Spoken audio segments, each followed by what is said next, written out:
Hello there, very good evening and welcome to the news tonight where we get you the day's top stories from India and across the world. I'm Tracy Shilshi. In the next 30 minutes, I'll be getting you all of that. But first, the headlines. Political slugfest intensifies over remarks over the surgical strikes. BJP and Congress blame each other for politicizing the issue while other parties advise restraint. Amid continuing ceasefire violations by Pakistan, Kashmir remains under lockdown for the 91st day today. Home Minister Rajnath Singh says the entire Indo-Pak border stretch will be sealed by December 2018. Centre files an affidavit in the Supreme Court demanding the abolition of triple talaq. Law Commission seeks views from the public on whether a uniform civil code should be optional.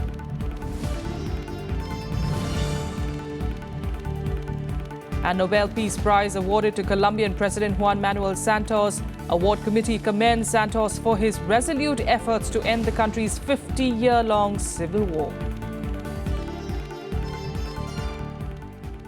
Now, over a week since the surgical strikes across the LOC, the verbal duel between political parties on the issue has intensified further, while the BJP and the Congress blamed each other for politicizing the issue, despite, of course, expressing support for the armed forces. Leaders from other parties advise restraint on the matter. कल Congress party के उपाध्यक्ष राहुल गांधी ने जब जवानों के खून की दलाली का शब्द प्रयोग किया, तब उन्होंने सभी सीमाओं को लांघ दिया है, इंतहाई कर दी है।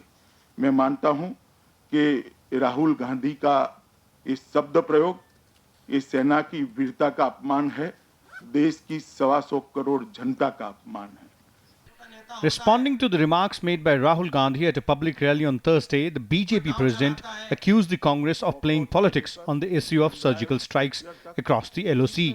The Congress vice president also faced criticism from other parties, including some allies. Rahul Gandhi ji ने जो सेना के शहादत को, उनकी बहादुरी को खून की दलाली बुलाया, ये मुझे लगता है ठीक नहीं है। इसकी कड़ी निंदा करते हैं हम। राहुल गांधी ठीक से मैटर को नहीं रख पाया। The Congress tried to defend its leader while launching a spirited counterattack on the BJP and Prime Minister Narendra Modi. जो एक्सटर्न हुए हों, तड़ीबाज हों, वो हमें बताएंगे कि किसके मूल में खोट है। जिनके खिलाफ मर्डर के मुकदमे हों, वो आज हमें बताएंगे कि राहुल गांधी के मूल में खोट है।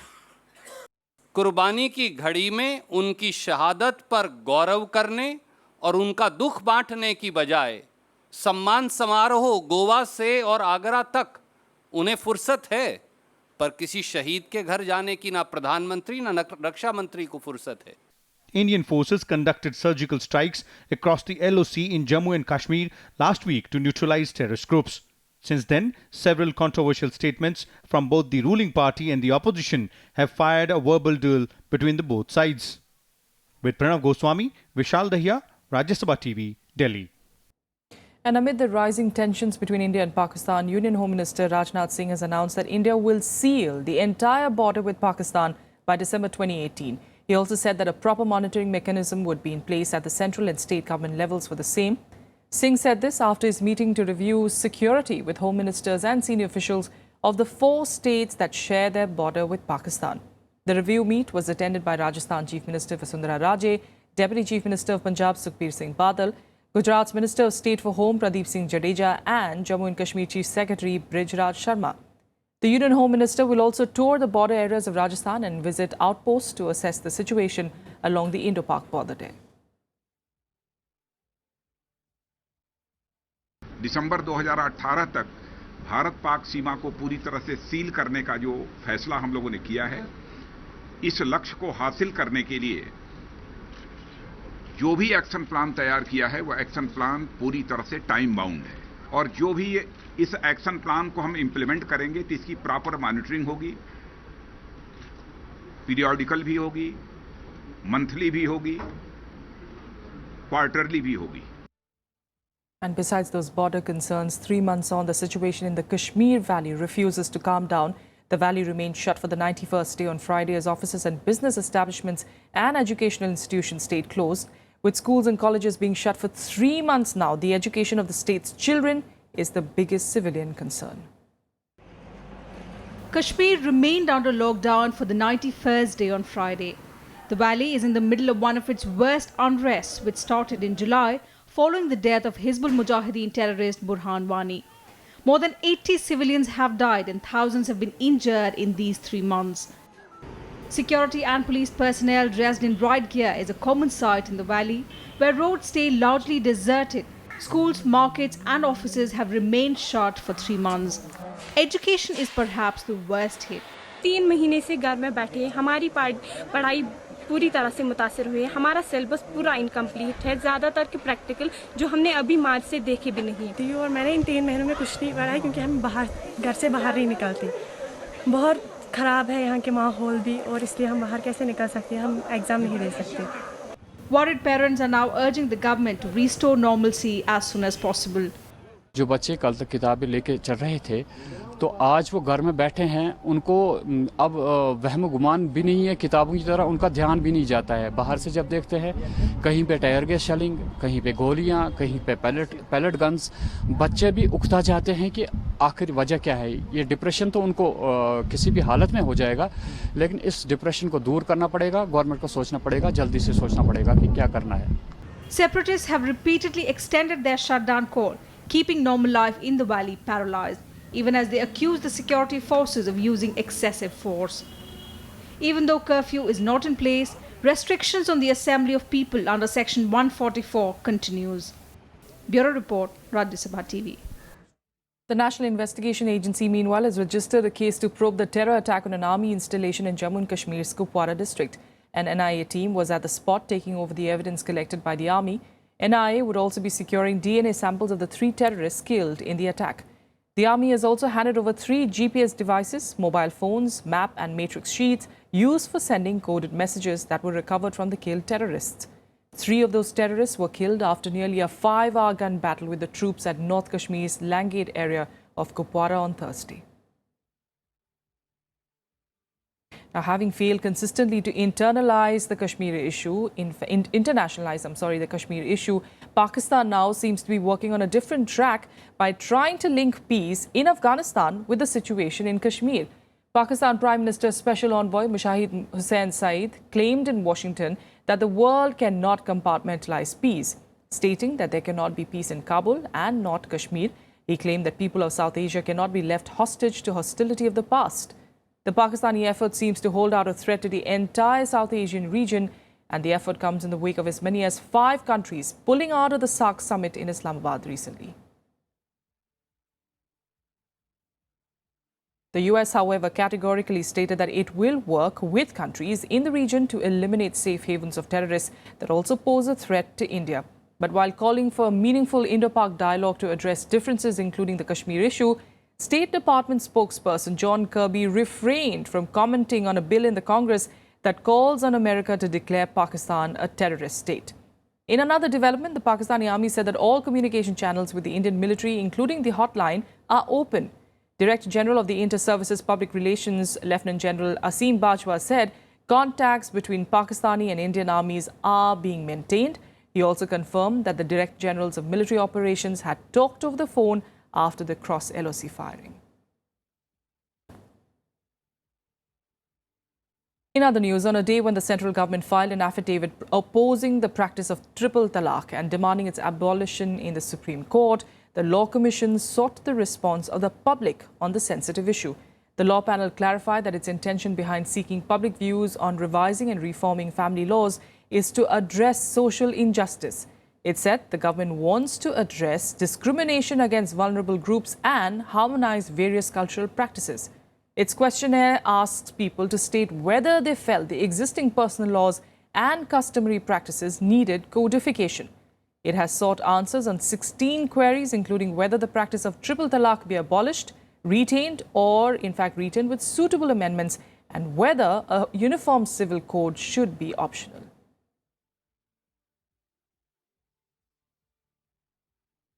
Central government has taken a very applaudable stand in the Supreme Court, where it has said that gender equality and dignity of women cannot be compromised, it cannot be negotiated, and hence the government is totally against the deplorable practice of triple talaq. And we expect and we think that neither the central government or any state government or neither any court will interfere in the Muslim personal laws, because Muslim personal law has been guaranteed by the constitution of our country.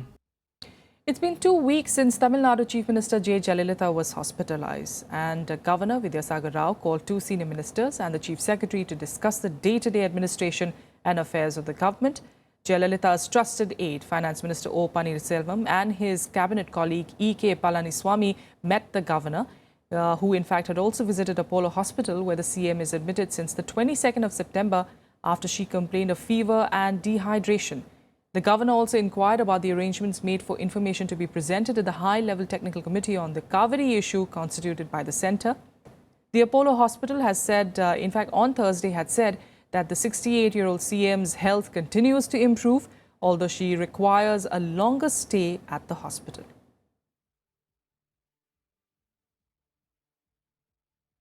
And now here are some more national news updates in Nationwide. The Supreme Court on Friday ordered a stay on the Patna High Court order quashing the notification that banned consumption and sale of liquor in the state. The stay means that the liquor ban would continue in the state for the time being. The Patna High Court had struck down the Bihar Prohibition of Liquor Act in September, calling it illegal. The Apex Court will now hear the matter after 10 weeks. The Supreme Court on Friday asked the management of the Haji Ali Dargah Trust to take a progressive stand against its practice of restricting women's access to the inner sanctum of the Dargah. Women will continue to be barred from entering the Dargah in Mumbai as the Supreme Court continued with the interim order of the Bombay High Court. The matter is posted for hearing on the 17th of October. The anti-corruption branch today summoned Delhi Deputy Chief Minister Manish Sisodia in connection with its probe into an alleged recruitment scam in the Delhi Commission for Women. The probe was taken up on the complaint by former DCW Chief Barkha Shukla Singh, who alleged that many supporters of the Aam Aadmi Party were given jobs on the panel without the requisite credentials. Sisodia will be questioned on the 14th of October.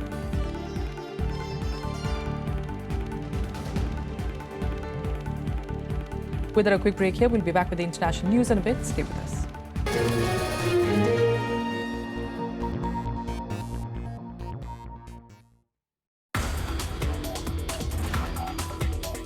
Plant called vetiver. It's an aromatic medicinal plant, but happens to be also very efficient carbon sequester. Although it is like a grass, it has very large root system. We can have a vetiver plantation throughout the country, even within national capital region, so that we can significantly reduce the atmospheric CO2. Watch Eureka with Dr. Prashant Goswami, Director, CSIR Nistads, only on Rajya Sabha television.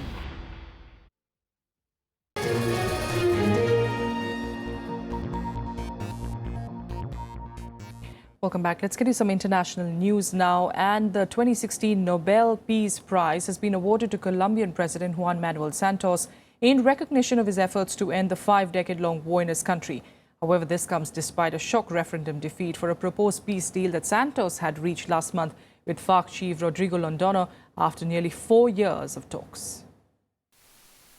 The Nobel Committee has recognized Colombian President Juan Manuel Santos' efforts to end 5 decades of war in his country.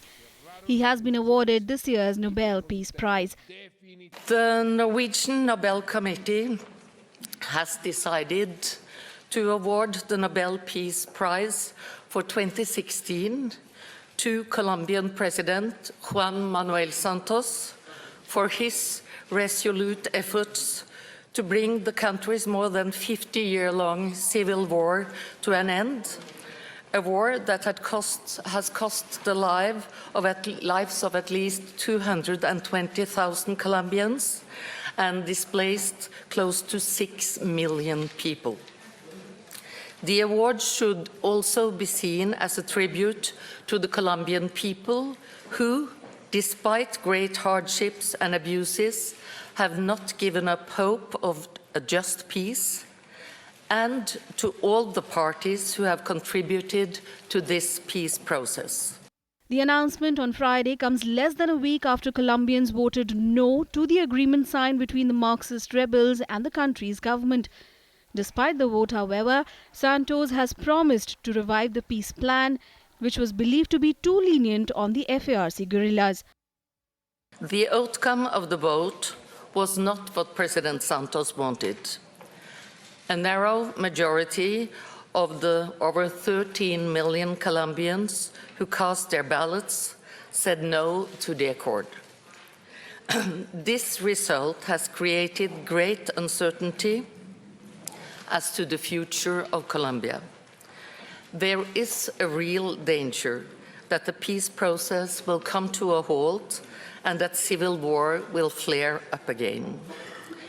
This makes it even more important that the parties, headed by President Santos and FARC guerrilla leader Rodrigo Londoño, continue to respect the ceasefire. 65-year-old Santos led a major offensive against the Revolutionary Armed Forces of Colombia, or FARC, when he was the country's defense minister from 2006 to 2009. After becoming president in 2010, he shifted tack and negotiated for a settlement with the guerrillas, even putting his presidency at stake due to the fierce opposition to talks from former allies. Bureau Report, Rajya Sabha TV.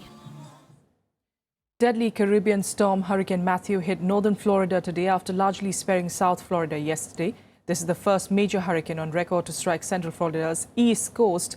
Weather forecasters said that the winds had slowed to 120 miles per hour and are expected to weaken gradually on Saturday. However, the death toll due to the storm that struck Haiti earlier has risen to 400.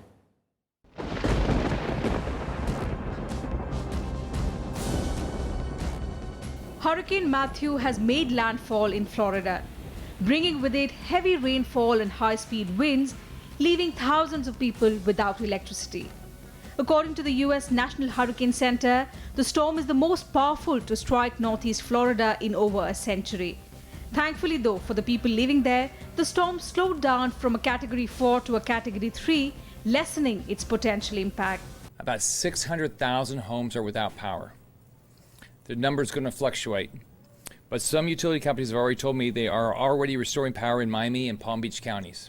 President Obama has declared a state of emergency in 4 states: Florida, Georgia, South Carolina, and North Carolina. Some 2 million people were advised to evacuate as a deadly storm approached. Don't take a chance.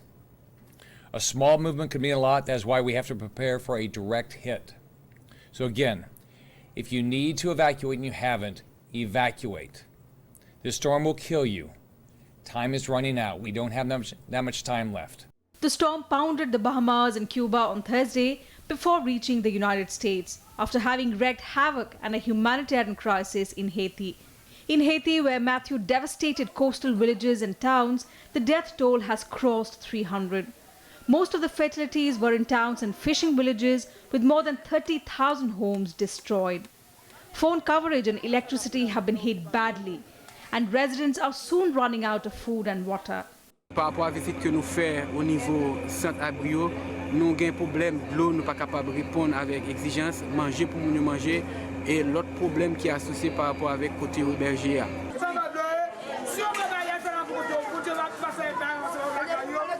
The Red Cross has launched an emergency appeal for $6.9 million to provide medical care, shelter, water and sanitation to the victims. The United States is sending 9 military helicopters to help deliver food and water to the hardest hit areas. Haiti, which is still recovering from the catastrophic 2010 earthquake that killed hundreds of thousands, has been the hardest hit this time as well. Bureau Report, Rajya Sabha TV. Philippines' Defense Minister Delfin Lorenzana said that his country can live without U.S. aid. The statement follows President Rodrigo Duterte's announcement telling the U.S. and the European Union to withdraw aid if they were unhappy with his war on drugs campaign. The Defense Secretary said that Philippines was deliberating on buying arms from China and Russia and that there has been no adverse reaction from within the military to the president's vows to scale back defense ties with the US. As many as 3,600 people have been killed in President Duterte's anti-drug drive. Questions about the bloodshed raised by the US and others have not been well received by his administration.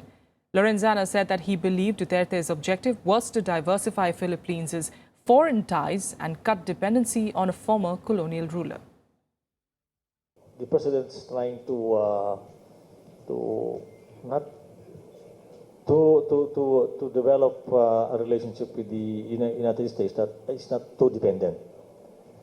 Not too dependent on one country, but he wants to open up a relationship with others. We should reassess. Are we benefiting? Are we getting what we should be getting from the alliance or the Americans as well? Or is it time for us to look for other source of our materials? It's part of this maybe growing up. And here are more international news updates in Global Buzz. At least 6 persons were killed and over 16 injured when 2 remote-controlled bombs targeted a train in Pakistan's Balochistan province. The blast hit the Rawalpindi-bound Jafar Express. Police said that the bombs were planted on the track and exploded within a span of 20 minutes. Balochistan's chief minister condemned the attack and ordered the provincial police chief to arrest the culprits soon. However, no one has yet claimed responsibility for the attack.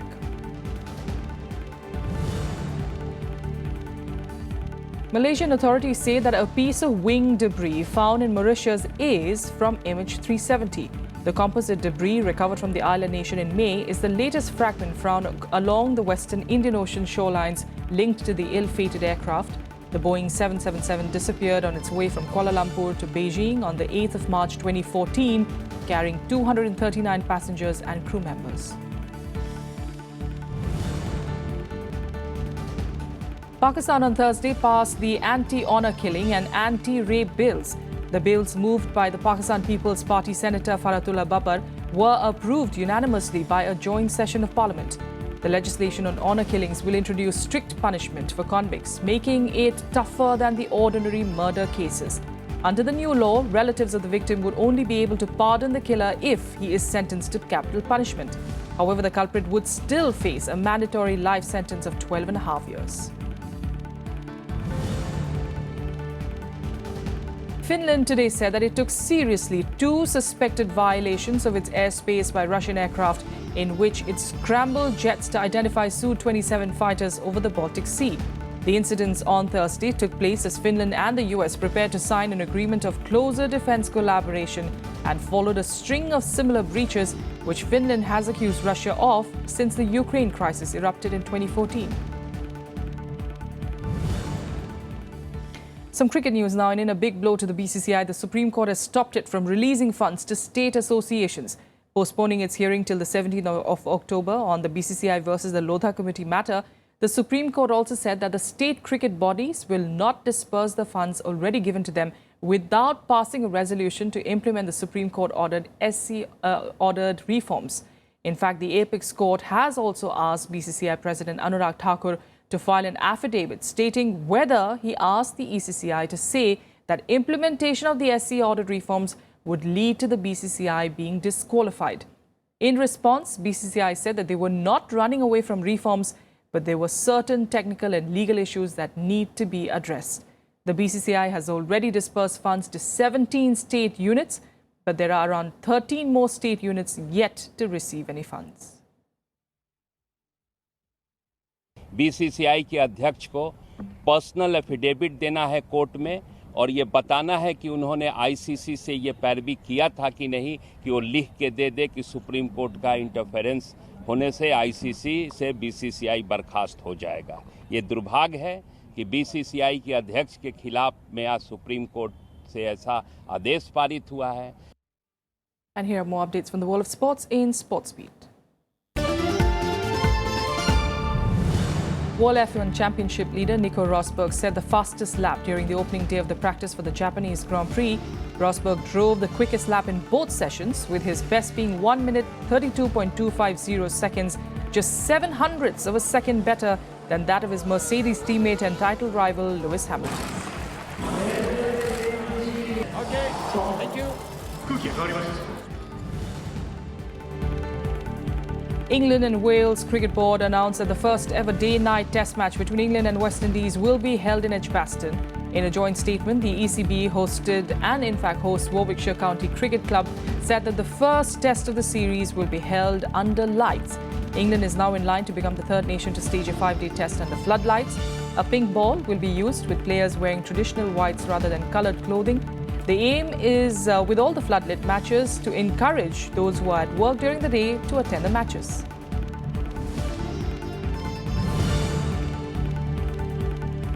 Shooter Jeetu Rai bagged a silver medal in the 50 meters pistol event at the ISSF World Cup final in Bologna in Italy.